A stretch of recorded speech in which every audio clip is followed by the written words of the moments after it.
Ibihe byiza kuri wowe wese tubana kuri Taifa Rwanda umunsi ku munsi. Uyu munsi wa none rero tukaba tugiye kubagezaho amakuru atandukanye ari gucaracara ku mbuga nkoranyambaga ndetse n'andi makuru yose ari guca ku bitangazamakuru bitandukanye.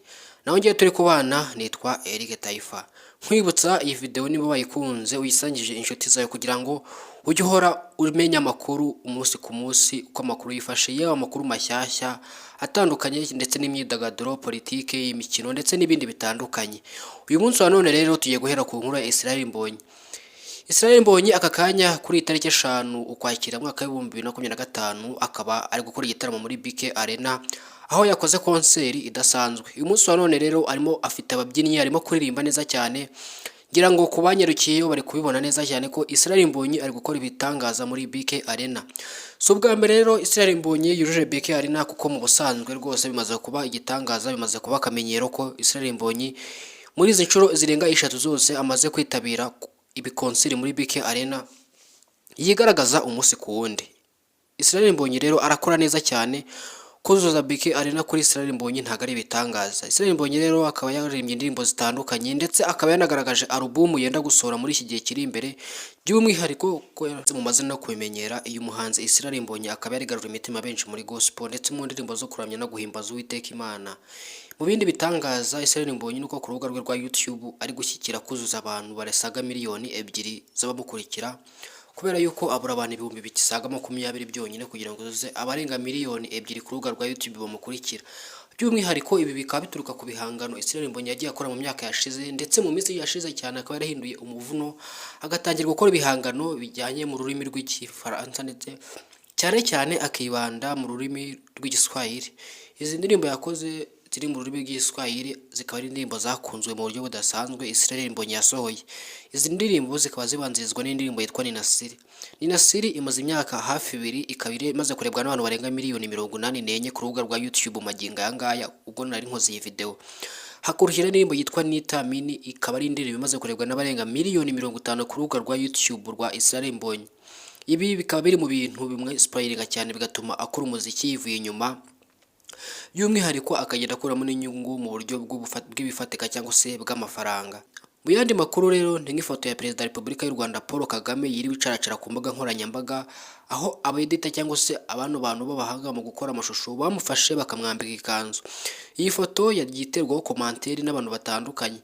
By'umwihariko iyi foto ikaba yacaracaye cyane ku rubuga rwa Instagram ndetse na Facebook.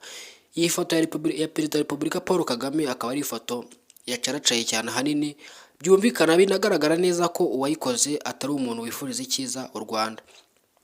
Minisitiri ushinzwe ubumwe na siporo akaba avuga yuko urubyiruko cyangwa se abajene bakoresha imbuga nkoranyambaga bakwiye kwitonda cyane mu byo bashyiraho ndetse no mu magambo bavuga. Akaba atangaza yuko uzajya ufatirwa mu makosa yo kugambanira igihugu cyangwa se kuvuga gutangaza imvugo zibiba urwango. Ibi akazajya bihanirwa ku rugero rushimishije ndetse akajya bihanirwa cyane. By'umwihariko akaba yanajya muri gereza cyangwa se agatabwa muri yombi. Iyi foto rero akaba ari ifoto iri wicaracara ku mbuga nkoranyambaga. Mu yandi makuru rero nuko Olivier Nduhungire yatangaje yuko Tshisekedi kamere ye igomeje kubata ikidobya mu kugurana amahoro mu burasirazuba bwa Kongo. Ibi ngibi akaba yabigaragaje mu gihe impuguke mu by'umutekano zahuriye muri Leta Zunze Ubumwe za Amerika ubwo zakoraga inama yo kwiga ku kibazo kibera mu burasirazuba bwa Kongo.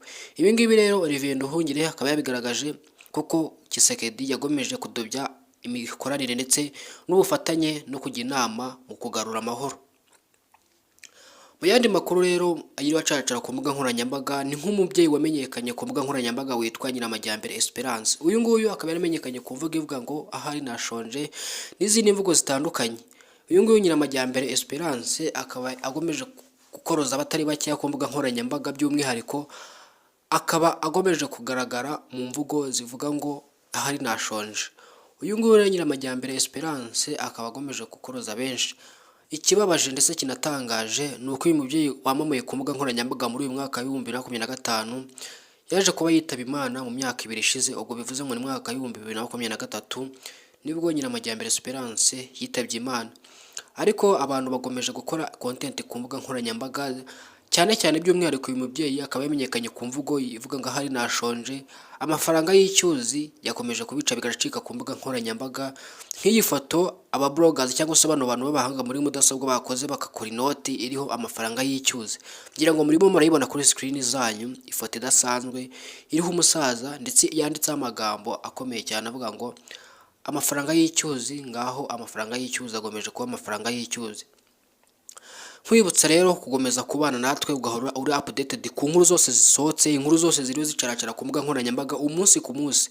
Icyo usabwa ni ugukanda subscribe kuri Taifa Rwanda ukajya ubana natwe umunsi ku munsi kugira ngo ugomeze ugendane natwe. Mu zindi nkuru kandi zigomeze gucaracara ku mbuga nkoranyambaga ndetse no kubitangazamakuru bitandukanye, ni nk'umugabo wo mu gihugu cy'Ububiligi mu diaspora wishe umugore we. Uyu mugabo akaba ari umunyarwanda ndetse n'umugore akaba ari umunyarwandakazi. Uyu mugabo rero ugomeje kubisaraza ku mbuga nkoranyambaga bivuga yuko yishe umugore we ndetse akararana n'umurambo we kugeza bukeye. Uyu mugore rero witabye Imana yakwigendera akaba yaragiye yitabira umuhuro wa community zigendanye na diaspora mu gihugu cy'Ububiligi. Ibi ngibi bikaba byaratumye yaramenyekana muri ubwo buryo, ariko akaba atagihomewe kubuka bazima. By'umwihariko uyu mugabo we bikaba bivuga ko ari we wamwihitaniye.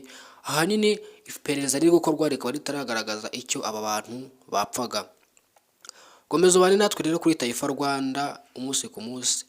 Inkuru zose yaba inshyashya cyangwa se n'iza muri politike, imyidagaduro n'ibindi byose uzajya ubikurikirana kuri Taifa Rwanda. Komeza ubane natwe naho ubutaha. Ciao ciao.